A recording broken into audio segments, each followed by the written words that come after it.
Welcome to part 10 on the Lackawanna Cutoff, where we're going to talk about building the cutoff, or the construction of the cutoff. Hi, I'm Chuck Walsh, and I'm president of the North Jersey Rail Commuter Association. And here we are on the bridge, the original bridge, that up until roughly 10 years ago was County Road, Sussex County Road 605. Now if you look at the bridge, it's very narrow, and in fact that's the way it was built. It was built essentially as a one-lane bridge with a little bit of history which we'll get into. But the purpose of our episode today is to talk about the construction of the cutoff. Now we're not going to go into all the intricacies because some of that has already been covered in previous episodes about how fill is taken from one spot and delivered to another. We'll touch on that, but essentially what we'll do today is to look at each of the 7 sections. The cutoff was built in 7 sections. We'll visit a spot in each section and take a look. We'll try to vary so that we're not visiting sections, or at least exact locations we have previously, certainly. Now, where we are right now is more or less at the dividing line between Section 1, which was the Timothy Burke construction company, and Section 2, which was Walson Reese construction company. Now, you would think the cutoff is just a little bit over 28 miles long, and there were 7 contractors. Well, doing the math, that's about 4 miles apiece, right? You would think that, so each of the sections, each of the 7 sections would be about just a tiny bit over 4 miles each. It didn't work that way. And obviously the question is, well, why? Well, a couple of reasons, but mainly to try not only to balance the amount of work that was being done, but also because you had to balance within each contractor's area or section how much fill they would create and how much fill they would need. In other words, you basically try to balance the cuts and the fills if that was possible. We'll find out that that wasn't possible, but that's which we've touched on in the Peak West Fill episode that we did a while back. But in terms of Section 1, for example, that was just a little bit over 2 miles long. Section 2, somewhere in the neighborhood of about 3 miles. Now, then you figure, well, okay, why did they do that? Well, the reason being is we have to talk about the Peak West Fill. That really drove how they set up the construction sections. And we'll get to the Peak West Fill. But we'll talk about it here because to explain basically why the Lackawanna and their engineers decided to do the things the way they did it. The Peak West Fill is just a little over 3 miles long, over 6 million cubic yards of fill. If they had done 4-mile sections, Section 3 would have had the entire Peak West Fill within its section. And not only that wouldn't have been fair, they wouldn't have been able to basically perform the work that they needed to do. It would have been an enormous job for just one contractor. So what happened is they literally divided up the Peak West Fill in half. Basically at roughly the 1.5 mile mark in from one edge and from the other edge. Not coincidentally, that coincided where the Lehigh and Hudson River passed underneath, and that was very convenient because the LNHR was a place where they could deliver goods, or well, not only goods, but lumber, concrete materials, cement, and so forth. And in fact, there was even a factory, which we talked about in the previous episode, that was located there. But in any case, in dividing up the Peak West Fill, that really drove how things moved, or how we're organized east of there, which we're east of that location now, and west of there. So what they did was, Section 3 became 5 miles long, which included half of the Peak West Fill and Roseville Tunnel. That was quite a job right there, to think of 2 major things and Colby Cut in between. And that's one reason why that particular section fell behind schedule in 1911, or was actually behind schedule even before 1911. But in terms of section 2 and section 1, these are relatively small sections with not enormous amounts of work. And basically, the Lackawanna must have taken the attitude, well, that's fine, because at least this work will get done. But we didn't want to overwhelm whatever contractor was going to be working on the Peak West Fill.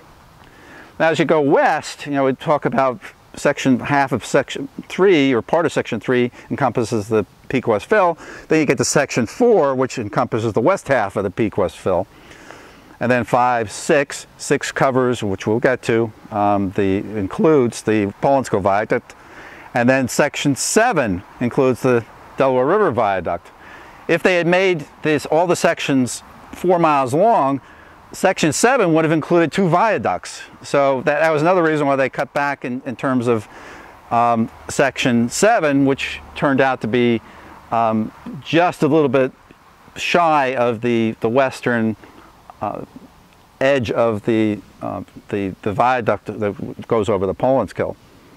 So now we've talked about the construction setup for the cutoff, which was August 1908 through, well, the official opening was Christmas Eve of 1911, but most of the work was already done by November of 1911, as it turned out. But there was signal work and so forth that went on through November and December of that year. But getting to this particular overhead bridge, this bridge, as you can tell, I'm standing right in the middle of it, is no longer in use. It's actually a trail bridge now.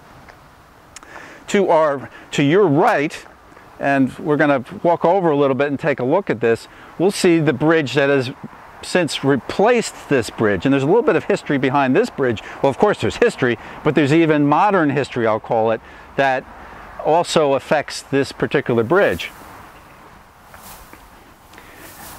Now, in the 1980s, and I've talked about this in the particular video on Blairstown for County Road 521, there was fear that that particular bridge would be replaced with a fill-in. This was at the time the cutoff was abandoned and the state of New Jersey had not yet acquired it.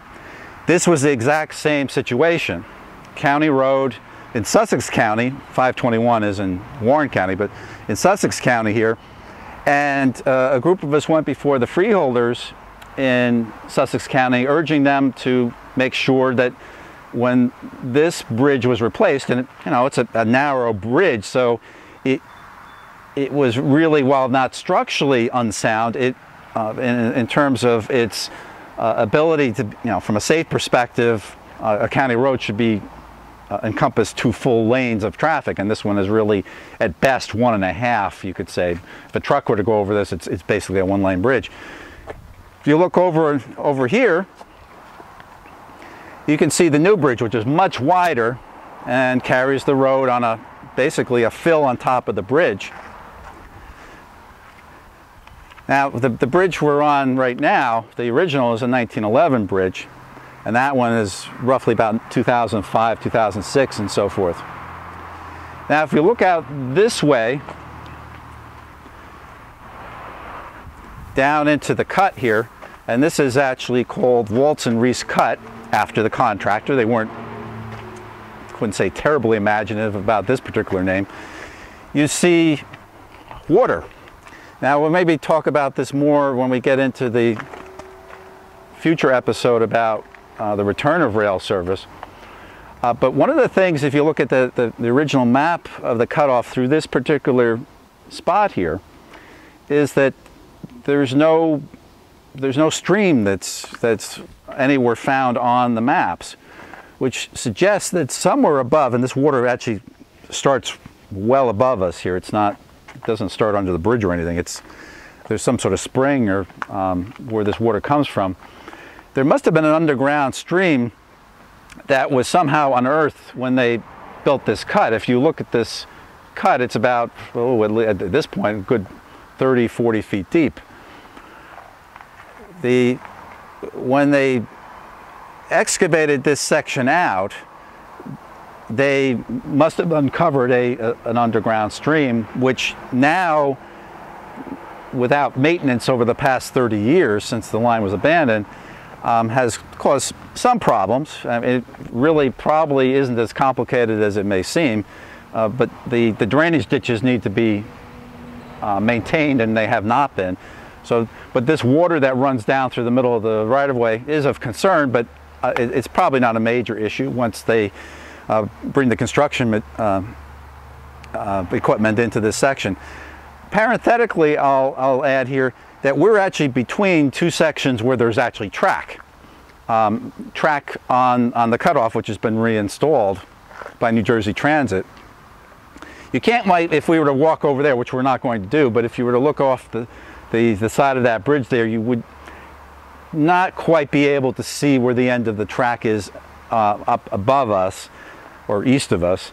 And the same thing is over here, but our next stop is going to be down below. We're actually going to take a look at, go into section 2 a little bit deeper and take a look at the track that has been installed. Now, at some point, they're going to have to install track here, of course, but that would only be after the actual, where they'd have to excavate out the channels for the water on each, the drainage ditches basically on each side, to maintain so they don't have an issue with water over the actual tracks.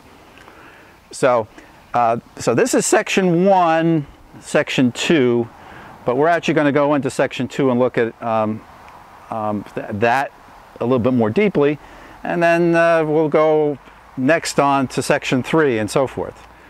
Okay, here we are on section 2 of the Lackawanna cutoff.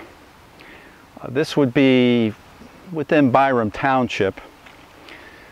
Now, to orient you, if you look in the distance beyond where the track ends and just beyond the trees, you can see some kind of rock outcropping and so forth. That is the edge of the cut that we were in, or above, Walton Reese cut.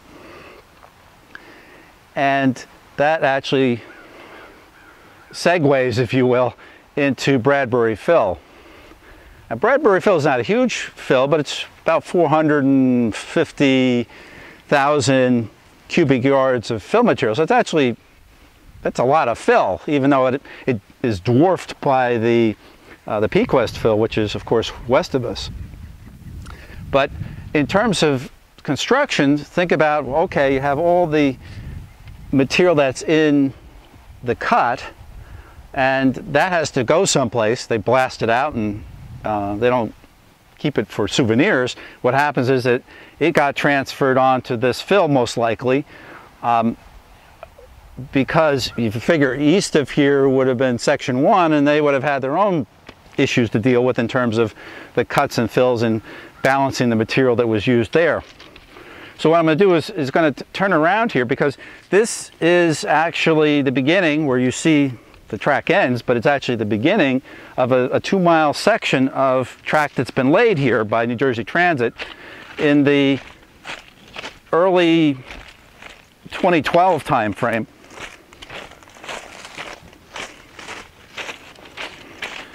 You can see concrete ties, continuously welded rail.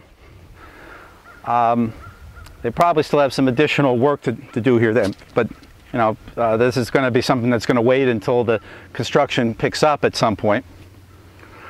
So this is, as I mentioned, Bradbury Fill, and if you look beyond here, you see that there's a curve, and this is, we'll call it the curvy section of the cutoff. We have one curve up here. Actually, there's another curve in east of there.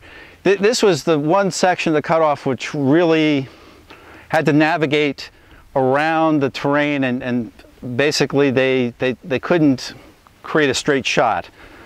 Now, talking about straight shots, one question that could come up is, why did they just didn't bother to draw a straight line between Port Morris and Slateford? And if you did that, as the crow flies, it would be about 25 miles, roughly speaking, instead of 28.5. Now, why didn't they do that? Well, if they were, there's no doubt that they might have looked at that and probably dismissed it out of hand, because of this cutting and filling balance that we're talking about, first of all, and potentially the need for additional viaducts or just enormous amounts of fill, which, as it turns out, they ended up having to do with the Peak West fill anyway. But they must have basically, in their own minds, when they were doing the planning for the cutoff balance between the costs, which would most likely would have been much greater, and then you have to balance also the grades and all that kind of stuff must have been factored in. And if you look at all the different routes that were considered, which we've talked about extensively in the episode about why the cutoff was built, none of those were the straight shot, where they literally took the straight edge and drew a line from point A, being Port Morris, to point B, being Slateford. They never considered that. So they must have really dismissed that out of hand, that they didn't even go to the point of doing that. And there probably been another tunnel or two, who knows, but we'll never know. But at least this section here has to deal with the topography that is just west of Port Morris.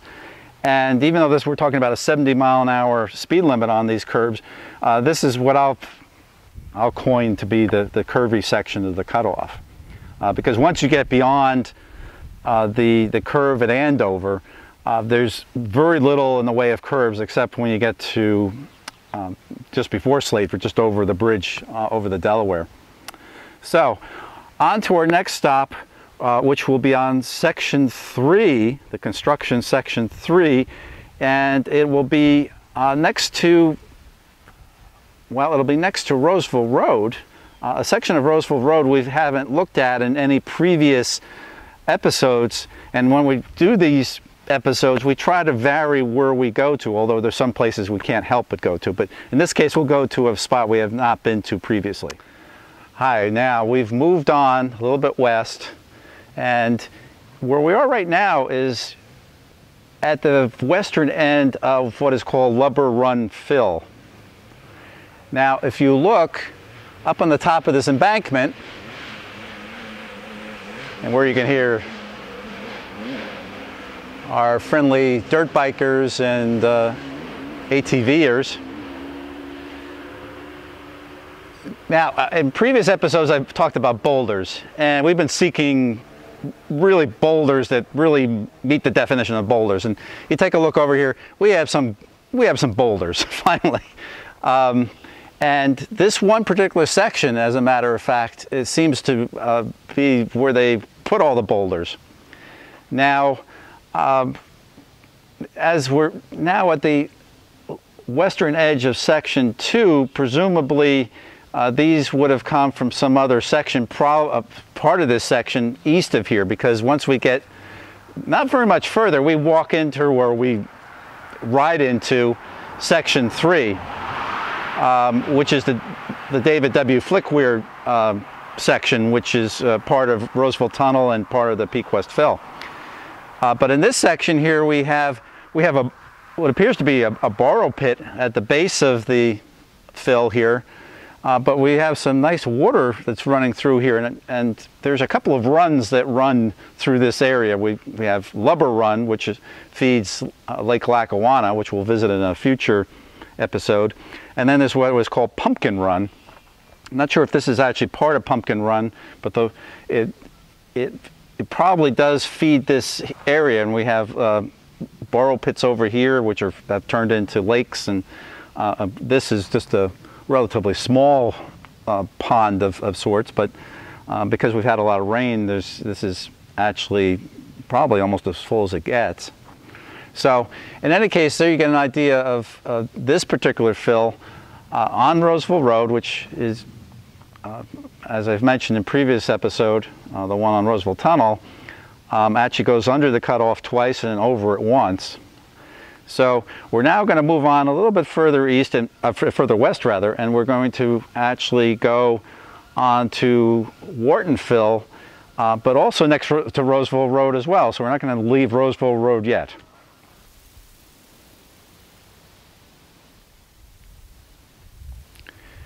Here we are on section 3 of the cutoff. the David W. Flickweir section, David W. Flickweir Construction Company, which became Flickweir and Bush after Bush joined forces with Mr. Flickweir sometime in 1909. Bush was chief engineer for the Lackawanna and became an employee of the David W. Flickweir Construction Company. Now, the big fill behind me is Wharton Fill. Now, fills on the cutoff, and cuts for that matter as well, were typically named after families. Families that owned the particular tract of land through which either the cut or the fill went through. In this case, the fill was named after the owner of the property, but in this case it wasn't a person, it was a company, the Wharton Steel Construction Company. So I think that's unique to the cutoff, at least this section is, in terms of that particular name that was given to this particular fill. Now,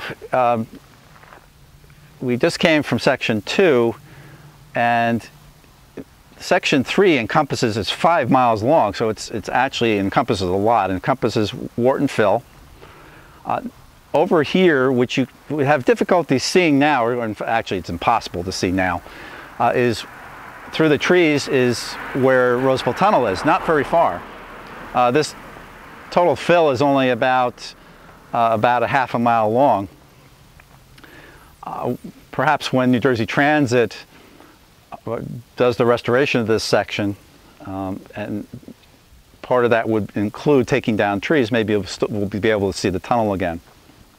And then this section 3 continues on through Roseville Tunnel, Colby Cut, and then half of the Pequest Fill. So that's a whole 5 miles, as you can imagine. Now, here we see a very nice pond. In fact, there's ponds on both sides of this road here. And these were borrow pits. If you look at photos from the construction time, you see Wharton Fill. There's a nice one which is taken from on top of what was becoming Roseville Tunnel at the time. You see Wharton Fill, but all this area is dug out, but there's no water here. That happened later over time as water accumulated, and you get these ponds.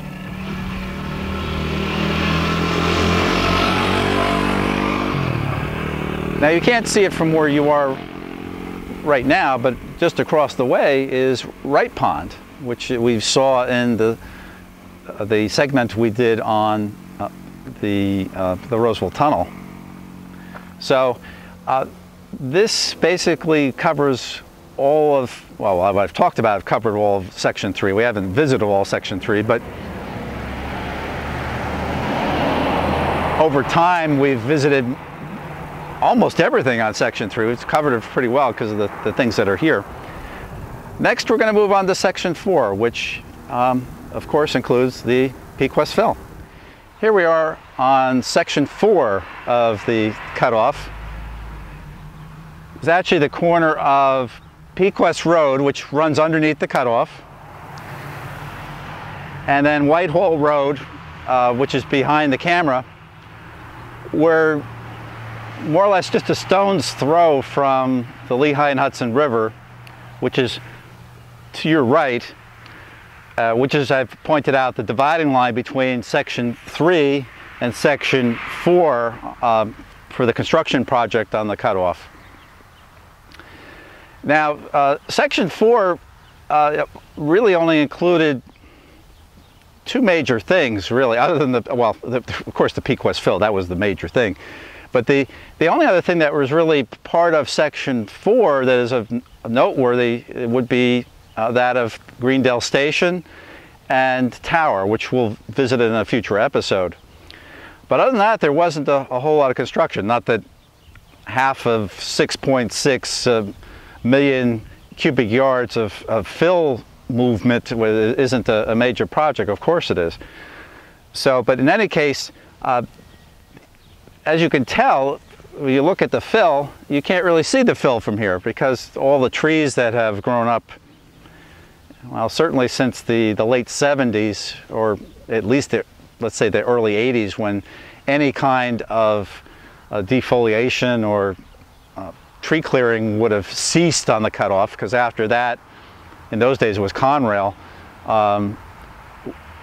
probably was not doing much of anything in terms of maintenance of the right-of-way, including the trees that would start growing over time. So in this bucolic setting, here we are, section 4. Our next stop is going to be another bucolic setting. Of course, just about everything on the cutoff is a bucolic setting. But next stop will be section 5. Here we are in Vale, New Jersey, which is actually part of Blairstown Township, section 5. The construction company of Hyde, McFarland, and Burke.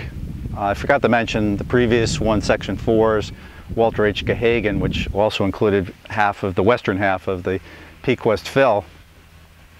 Now, behind me, Vale Fill. This section here, or this part here, right here, was referred to as Molasses Junction.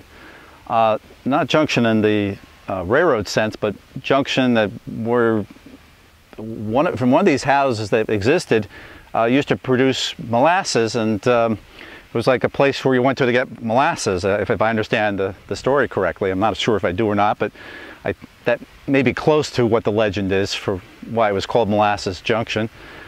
If you look at the underpass here, a couple of things to note about that, and this is not unique to this spot. There are several places along the cutoff where when the Lackawanna built the underpass, they also channeled a stream. So in this case, you have a stream that runs underneath the road. And there are other places where they did that as well. In a sense, makes it more, I guess, a little bit easier or a little less complex. But you have the stream over here, but the stream actually runs literally under the road. Now, these underpasses tended to cause a little bit of consternation with the folks when they were first constructed. Now we're talking towards the beginning of the 20th century, 1908 through 1911, but afterwards even. This is the time where there were still people who used horse and buggy or a horse to pull a sleigh during the winter time before global warming, and you never got snow, or rarely got snow. But there were complaints, first of all, two things. One was that some of the underpasses were too narrow. So like you see pictures of the Lackawanna with a hay wagon, or maybe even two hay wagons passing each other, trying to prove that these underpasses are big enough for vehicles to go through. And once again, we're talking about that the internal combustion engine cars were a relative novelty in those days. But even for with sleighs and so forth, you can imagine that in those days they might have not been too happy with the fact that if it was snowing and the horse is pulling your, the jingle bells type of thing, and all of a sudden you come up to this 100 or 200 or 250 foot, what they would call a dead pull, it wouldn't have been something that would have been well received. So at least in the beginning, I guess people maybe got used to it after a while, but it was one of those things that didn't exactly go over real well at first. As time went on, of course, that became less of an issue with horses and sleighs during the winter time. Although cars have become more of an issue, as we've seen, like earlier at 605, for example, you have that narrow 1 lane or 1.5 lane bridge with hairpin turns on either side, which was basically very similar to what we saw in the Blairstown episode. Same scenario where they wanted to fill it in, and anyway, but fortunately that was well, not only in that case was preserved, but actually entirely new bridge was built over there. But here you can see, well, you can't really see the fill necessarily, but this is a really big fill in terms of size and also height. Interestingly enough, this is one of those fills is on a curve. We talked about a little bit earlier about the curvy section of the cutoff on the eastern end. This is a curve above us but it's a 1 degree curve, so you'd have an 80-mile-an-hour speed limit on this particular fill, even though it is a curve. But 1 degree is not, that's basically a turn of 1 foot for every 100 feet. So that's really a fairly, it's not a very sharp curve. So that's it for section 5 for now. We will now move on to section 6. Both section 6 and 7 we've been to before, but we've tried to pick out slightly different places where we'll actually physically visit those particular sites. Because, well, I'll tell you, the 2 viaducts are in section 6 and 7 respectively, Haynesburg and Delaware River Viaduct. So those are our next stop.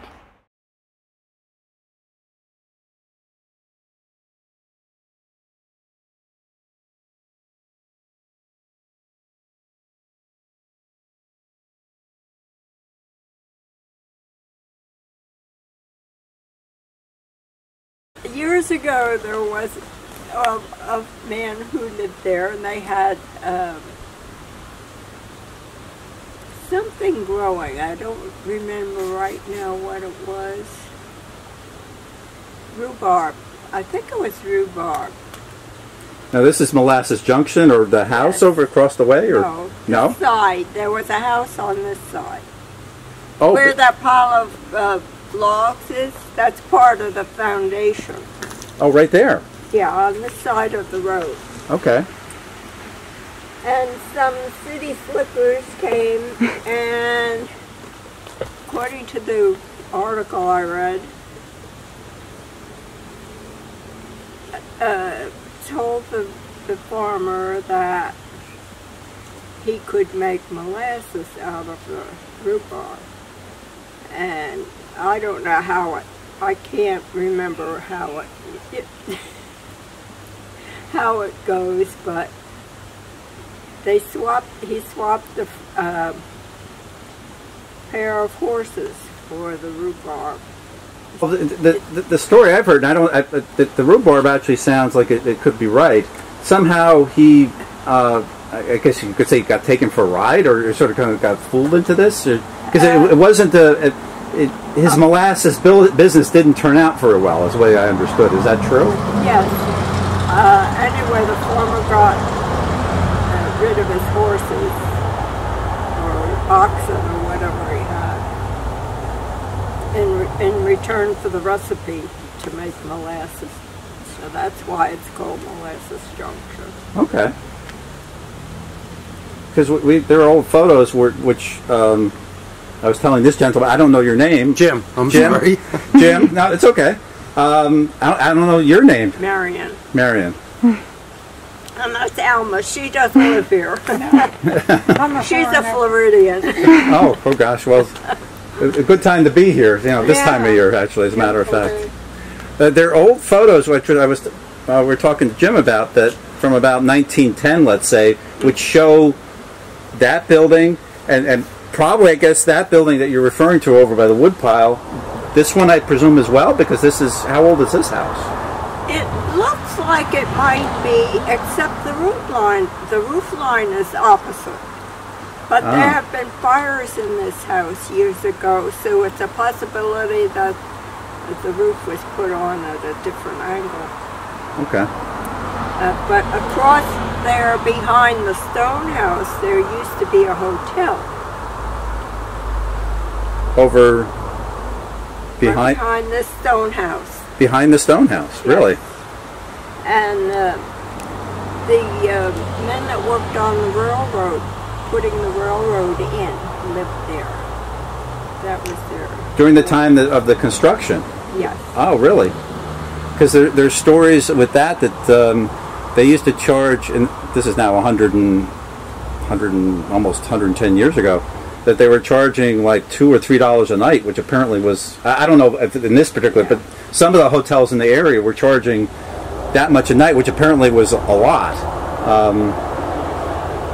I don't know if they did or not, we wouldn't know, but that's interesting. I had no idea that there was a hotel there. Yeah. And that stone house was like an office for the railroad company. Really? That's what I heard.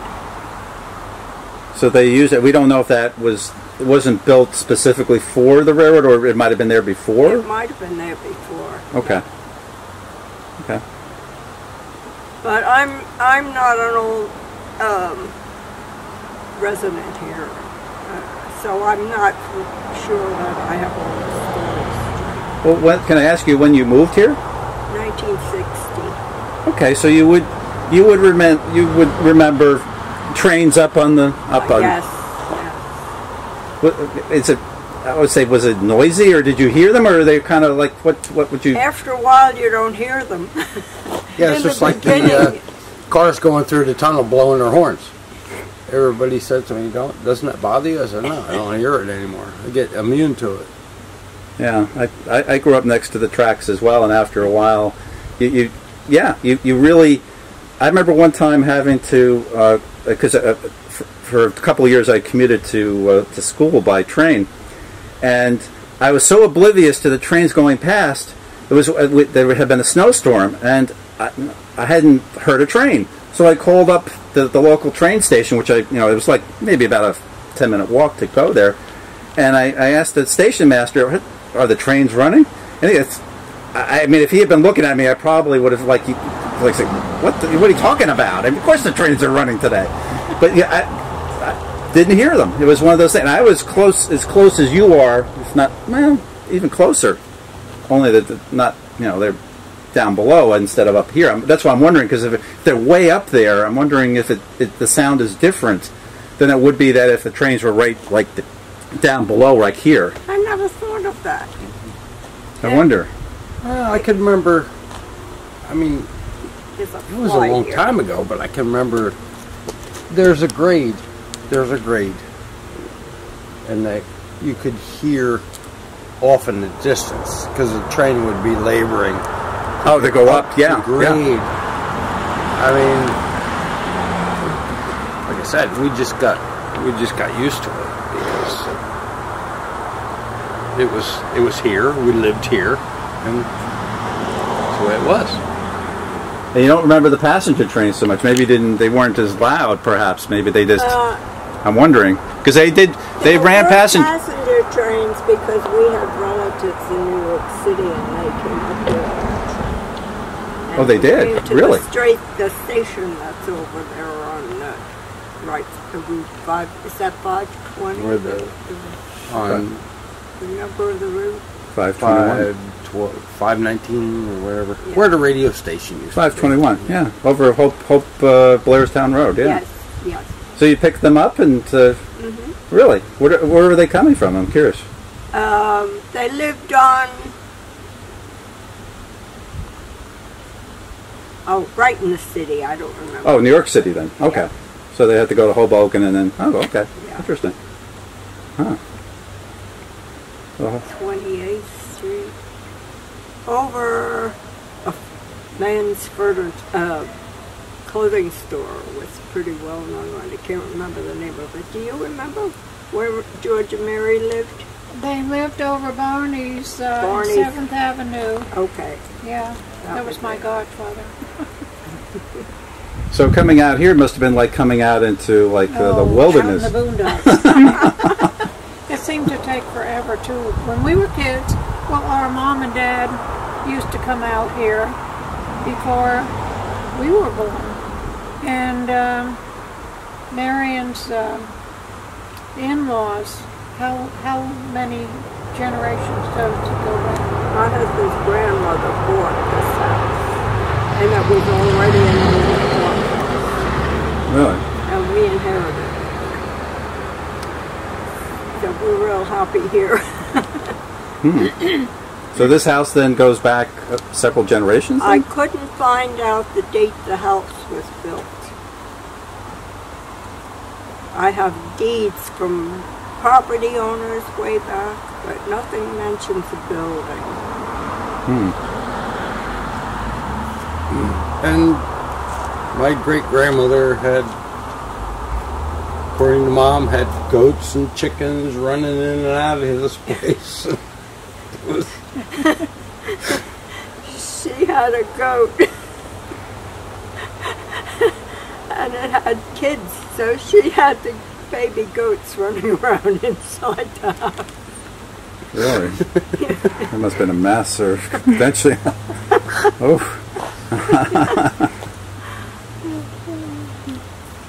Well, wow. So this was just a serendipity type of thing, because we were just about ready to pack up, and I know you were going to start your lawn. Yeah, I ran out of gas, actually, and I saw you over there talking to your daughter, and I said, I can't start the lawnmower now because he's not going to hear her. So I just waited, and then I was like, I got real curious why you were filming over. Because I told Larissa, I saw you with the gas can, and I figured, okay, you ran out of gas, but it's only a matter of time before you start up. So I figured we better, do this real quick before, because we're doing a video, not this one so much we didn't have a problem with, but our previous one, we had several different places we went to. The first one we had a train that interrupted us, which wasn't the bad thing because you're doing a train video. The second one, I'm trying to think what the interruption was there. One way we had a dog, and I'm trying to remember what the third one was, where we were interrupted by, I forgot, but it was one of those things where you had, it can be any number of things that interrupt you. Oh, I know, it was the bicyclist. We were on a trail, and the bicyclist almost ran me over when I'm in front of the camera. I see him coming at me, and I was like, do I go this way or that way? Because he didn't. Fortunately, it turned out okay. But yeah, but this is great because now you filled in a part of the story that I was telling in front of the camera, but I didn't have the whole story either. So it sounds like we'll go with it. I mean, if it's rhubarb recipe, sounds good to me. It sounds like it's could be. In fact, my mother would spend her summers with me. And she dug out the rhubarb and planted it in the backyard. Now I don't know what happened to it, but I think I mowed it over. I just kept mowing it until it disappeared. Oh, is that what happened? Hi, we're at section 6 on the cutoff, the construction section. Ryder Curtis and Hill Construction Company. In this section, the big ticket item was, of course, the viaduct, the Pollen Scale Viaduct, Haynesburg Viaduct also. Of course, this is the Pollen Scale. One thing we haven't talked about during this whole time of the construction is about the men who did the construction. Not only were they all men, but we don't know who most of them were because they were identified by numbers. In other words, that the Ryder Curtis and Hill, for example, would have actually kept track of their employees by number, which is something that we do nowadays as well. Companies have employee numbers, but they actually didn't necessarily even know their names. So we know that, for example, according to Larry Lowenthal's and Bill Greenberg's book about the Lackawanna Railroad in northwestern New Jersey, that they estimated between 25 and 30 men were killed during the construction of the cutoff. But just thinking about that, many of these men just travel from project to project. The ones that were involved with this project, the cutoff, would have gone on possibly to other projects, railroad projects in those days, because there was still railroad construction that was going on. Many of those men lived in barracks in the surrounding areas. The supervisors and shall we say, the people and engineers and so forth, the ones who were the higher paid individuals, could have afforded to live in local hotels, which supposedly were charging an arm and a leg, $2 or $3 a night, which in those days was a lot of money. We're talking over 100 years ago now. But the people who worked on this project for the better part of 3 years helped actually create a sort of a mini boom to the areas in not only Sussex County, Warren County, but also was probably over in Portland, Pennsylvania as well, by spending their money on trinkets and so forth. Really, this was, they had nowhere to go, so they would spend it and spend their money and helped the local economy, at least for as long as it lasted. There was a downside to it, at least in Blairstown. There was concern about whether the workers might constitute a problem. And what happened was that there was actually a night watchman that the people in Blairstown hired, something like $40 or $50 a month, which would have been a pretty good salary, I guess, in those days. But that was for the duration of the project. But there really was at least no recorded major instances of problems with the workers. But I guess there was a certain amount of concern, since many of the men were, shall we say, they would have been roughnecks, but it wasn't an easy job that they did, and they didn't work under what we consider great conditions, because this time of year, where it's now like about 60 degrees, would be nice, but they worked during the winter, they worked during the hot summer, so it was quite a challenge for them, and then they didn't live under the best conditions even when they went back to sleep at night, or at least to hang out when they were actually when they were off, because the barracks would probably be something like, one person actually said that the barracks are somewhat like the living with the Army of the Potomac, going back to the days of the Civil War. So in any case, Section 6, one more stop to make. We'll be heading off to Section 7 on the Lackawanna Cutoff. Here we are on Section 7, the construction Section 7 of the Lackawanna Cutoff, built by Smith McCormick. Smith McCormick had responsibility from just beyond the western edge of the Pollen Scale Viaduct through here. Of course, this is the Delaware River Viaduct, and all the way to Slateford Junction. And they would have also built the bridge over the Slateford Road Bridge at Slateford Junction, as well as the tower at Slateford. As you can see, the river is running as it always is, but it's running a little high. But just think about all the pressure that's put upon the piers that support this bridge. One of the things that's been talked about in terms of rehabilitating or during restoration of the cutoff is that this particular bridge would need to receive probably the most amount of attention. It's believed that they'd have to actually tear down to the actual arches on the bridge because of spalling and deterioration which has taken place over the years. My personal theory on this is that, unlike the Pollen Scale Viaduct, which is twice as high and also goes over, I'll call it a smaller river, but a river that would not evaporate off as much moisture as this one would.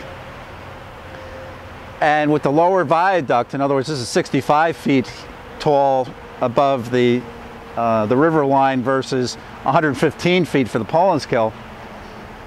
With freeze and thaw and over 100 plus years, that this bridge is probably sustained, has been challenged more by the elements than the Pollen Scale has. There's also one aspect which has also led to some legends surrounding the viaduct, and that is that this bridge was built by a continuous pour. A continuous pour meaning that this kept pouring the concrete and never stopped. And that led to the legend that there were one or more workers that ended up being buried alive in the viaduct, that they couldn't stop the flow of concrete, and what happened was that they ended up burying and basically are still somewhere encased or ensconced inside the viaduct, the concrete. As far as we know, that's just absolute nonsense, but it's the same thing for the Pollen Scale Viaduct. If anyone falling into concrete could be easily fished out. It's a ridiculous type of thing, but it was it's a legend that's out there, like a number of other things that have come about, but that's one that's been there for quite some time. So This is section 7. The big ticket item here is the Delaware River Viaduct, which, as we've pointed out in previous episodes, also crossed over a trolley line on the other side, as well as the old road, and as well as the New York Susquehanna and Western on the opposite side, where Route 80 now crosses, just beyond Route 80, where Simpson Road is. So a lot of would have been going on, still goes on today, but in years gone past, certainly even more that went on right at this location. So this is the end of part 10 of Lackawanna Cutoff. Certainly hope you look forward to watching part 11 on the Lackawanna Cutoff.